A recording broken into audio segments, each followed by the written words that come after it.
Miramas. Ce 13 décembre 2019 marque, avec la signature de la convention partenariale concernant le projet de rénovation urbaine du quartier de la Maille 1 Mercure, le début de la phase opérationnelle. Les travaux peuvent commencer. La transformation du quartier sera importante puisqu'elle affecte à la fois urbanisme, économie, réhabilitation des logements et des équipements pour redessiner le quartier de demain. Cette opération, qui s'achèvera en 2027, est le fruit d'un travail de longue haleine commencé en 2016 avec la participation des habitants à la conception du projet. Une méthode unique en France. Tous les beaux projets de rénovation urbaine, si les gens qui habitent là où se passe la rénovation ne sont pas associés à la définition du programme, ça ne fonctionne pas.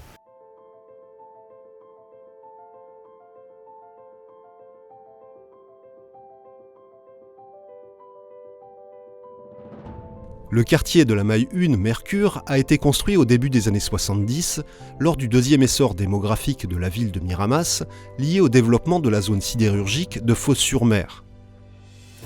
En presque 10 ans, Miramas voit sa population doubler et doit accueillir 10 000 nouveaux habitants.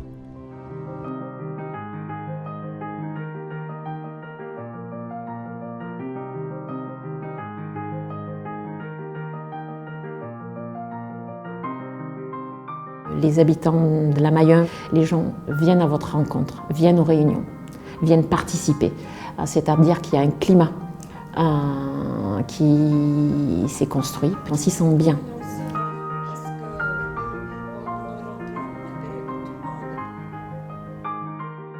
Quartier prioritaire de la politique de la ville, le quartier Maille 1 Mercure cumule des difficultés à la fois urbaines et sociales. Donc les difficultés urbaines sur le quartier sont faciles à cerner. C'est un quartier à dominante sociale, 86% de logements sociaux. Il montre aussi des difficultés de stationnement, des difficultés de circulation. Il concentre énormément de voies sans issue. Donc ça aussi, ça pose des problèmes de sécurité, d'accessibilité. On voit aussi que le logement social est plus ou moins bien entretenu, qu'il a 40 à 50 ans. Qu'on a deux groupes scolaires, l'un qui, sur le plan architectural, a peut-être des qualités, mais sur le plan fonctionnel, présente beaucoup de difficultés d'entretien. On a des équipements ou des services qui sont dans des locaux, qui sont vieillots. Bon, voilà. Ça, c'est un peu le constat, on va dire, urbain. C'est la triple logique, quoi. C'est-à-dire une logique de qualité d'habitat, une logique de développement durable, donc de la baisse des charges payées par les locataires, car souvent ils ont des loyers très bas, par contre ils ont des charges qui explosent. Et puis tout ce qui est l'urbanisme, c'est-à-dire l'aménagement autour, les équipements publics, les rues, les trottoirs, la végétation. Contrairement à ce qu'on croit, il est extrêmement minéral, donc on va ramener beaucoup de végétal, ce qui déjà change la nature de la vie et surtout la chaleur de ce quartier qui est extrêmement forte. Sur le plan urbain, on va résoudre les problèmes de circulation en ouvrant les voies, en créant de nouvelles voies, en démolissant, en reconstruisant, en réorganisant l'espace public. Et il faut qu'on fasse en sorte que ce quartier garde son âme, mais se mette aussi à vivre comme tous les autres quartiers, en lien avec les autres quartiers.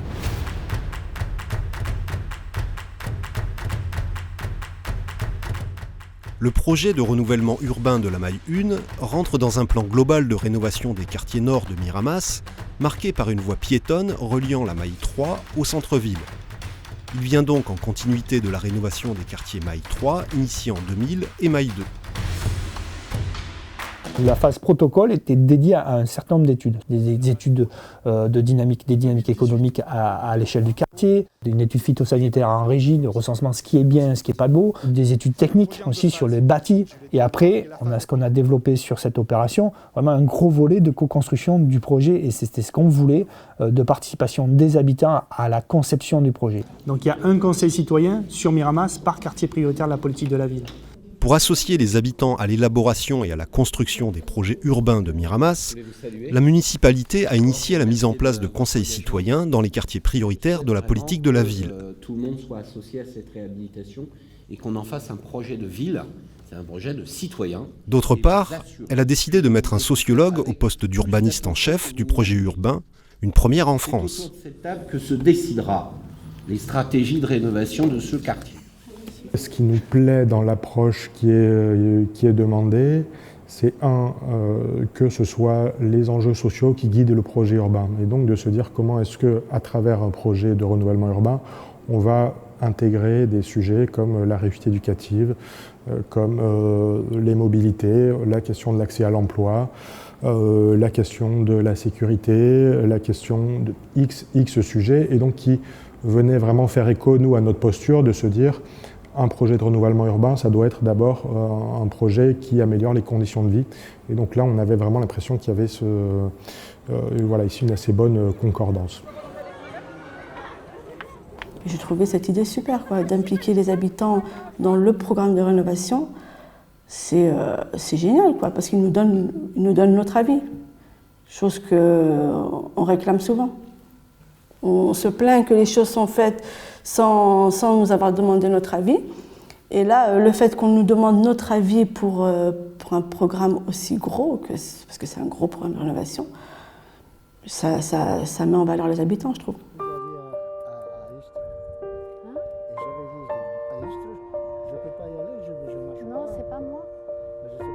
Toute la construction du projet, ce que nous on a appelé la construction du projet, c'est fait sur une première période d'1 an et demi assez longue, vraiment pour travailler avec les habitants et l'ensemble des partenaires, c'est-à-dire toutes les personnes qui résident, mais pas uniquement ceux qui travaillent aussi sur le quartier, les services de la ville, de la métropole, puissent réfléchir ensemble à un projet commun, un projet porté par plusieurs. Pour une démarche qui souhaite prendre appui comme ça sur l'ensemble des parties prenantes ou des acteurs d'un territoire, la question de la relation de confiance est hyper importante. Cette relation de confiance, elle prend du temps. Il faut passer du temps ensemble, apprendre à se connaître, et c'est vraiment toute la première partie du travail qu'on a fait. Donc ici aussi, c'est des éléments qui pourront orienter le travail des architectes. Pendant 1 an et demi, tous les 15 jours, des ateliers sont mis en place regroupant habitants, techniciens, élus, acteurs sociaux et bailleurs, autour des ingénieurs urbanistes et sociologues de l'équipe projet. Que les partenaires et financeurs. On a retranscrit en fait la parole des habitants dans des livrets qui font le constat, l'état des lieux du quartier à l'époque où on l'a fait. Voilà. Donc après ça, on est parti sur une phase qu'on a appelée prospective-perspective, où on a fait travailler les habitants sur la base d'images, de photos, où on leur a dit essayez de vous projeter sur ce quartier et essayez de nous expliquer comment vous vous imaginez dans ce quartier dans 20-30 ans et comment vous imagineriez qu'il soit et ce que vous voudriez à l'intérieur de ce quartier. Et ensuite, on est passé à la phase programme, où en fait là, on a commencé à vraiment réfléchir sur la base des 2 étapes précédentes, de comment on commence à retranscrire le programme et comment on va se diriger vers un projet urbain et comment on va arriver à commencer à changer les choses sur le quartier. On avait une maquette, donc une maquette complètement plate qui représentait le quartier avec les bâtiments. Et puis on déplaçait, c'était de la pâte à modeler. Donc on déplaçait par exemple ce bâtiment, on le mettait là, ce bâtiment on le détruisait, on l'enlevait. Celui-là, on coupe la moitié parce qu'il est trop grand. En faisant des exercices avec l'équipe qui s'est occupée de ça, sur plan, vue d'avion, en pouvant déplacer les bâtiments, qu'est-ce qu'on pourrait faire? Comment vous allez pouvoir visionner votre ville? Ils ont découvert la maille d'avion. Et ils ont vu d'une façon globale leur quartier. Alors là, ils ont compris qu'il fallait effectivement faire une voie, il fallait agrandir à cet endroit-là, cet immeuble était mal placé, etc. Il y a 2 groupes scolaires sur le quartier, le groupe scolaire Jean Giono et le groupe scolaire Van Gogh.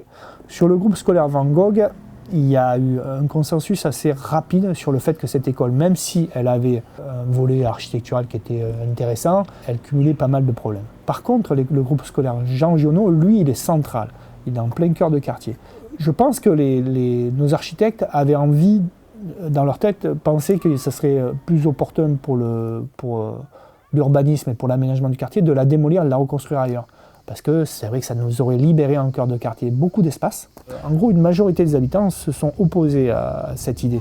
Parce qu'elle est vraiment un lieu de vie aussi, elle rythme le quartier.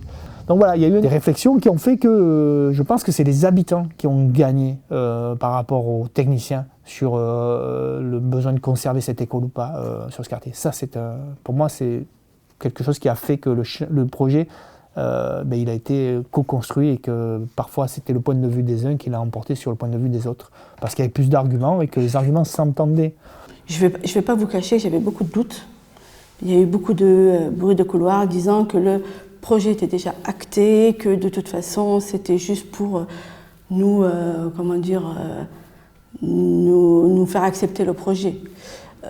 Mais franchement, quand on a fait le projet, on était plus ou moins d'accord pour ces choses-là, pas d'accord pour ça. Et on a été écoutés. Moi, je trouve qu'on a été écoutés. L'exemple le plus flagrant, c'est quand même l'école Giono, qui, je pense, à la base, voulait qu'elle soit détruite. Donc, je dirais ça, c'est un des projets. J'ai demandé, moi et puis d'autres, on a demandé aussi la démolition des deux bâtiments, là, pour justement aérer, pour faire une grande voile. Ça a été écouté. Il y a eu plein d'exemples comme ça encore. Le Mercure aussi, c'est nous qui avons demandé à ce que ce soient les deux grandes tours. Donc, ouais, je crois qu'on a été écoutés quand même. Nous, on veut associer les habitants avec les bailleurs au moment où les bailleurs vont écrire leurs éléments techniques pour faire les marchés publics pour les entreprises. On ne peut plus être des acteurs qui décident à la place d'eux ou pour eux. C'est avec. Voilà, c'est le signal qu'il faut qu'on donne tout le temps à nos intervenants, entreprises, équipes de proximité, acteurs, architectes. On le fait avec eux. Ils sont là à chaque échéance, ils en comprennent chaque strate et le projet sera d'autant mieux accepté grâce à ces relais, mais toujours dans un but pédagogique. Le projet est accepté et il est bien vécu que s'il est bien relayé en termes d'information. Que le Conseil citoyen puisse s'exprimer lors d'une signature de convention, qui signe le document, voilà, c'est redonner la place juste aux habitants. Voilà. Moi, je suis quand même assez épaté de ce travail qui a été fait avec les habitants. Il a été fait pour eux, mais il a été fait avec.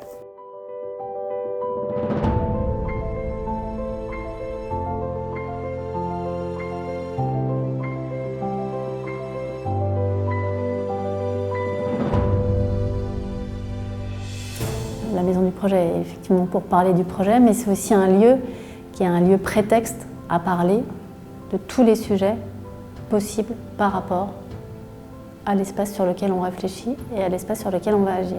Les gens, ils sont acteurs de leur quartier, c'est eux qui vont le transformer, il faut qu'ils soient informés, il faut qu'ils sachent ce qui va se passer et qu'ils puissent aussi y trouver leur place si possible. Il y a plusieurs permanences qui s'organisent ici. La maison du projet accueille aussi les réunions du conseil citoyen.